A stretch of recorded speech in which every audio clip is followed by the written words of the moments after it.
Ikim nga Kuksi. Shojmë Lezhën.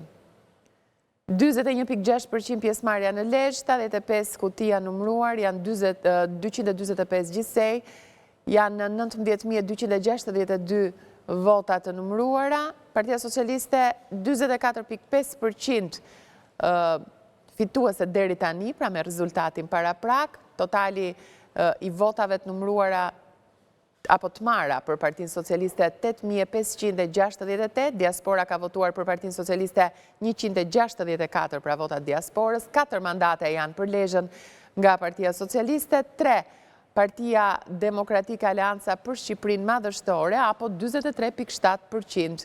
Shojmë që ka një rezultat të ngushtë PSD për qarkun e Lezhës, diaspora ka votuar me 110 vota për Partinë Demokratike dhe nëse e krahasojmë me zgjedhjet e shkuara, 4.8% një rritje Partia Socialiste dhe 12.9% rënje Partia Demokratike.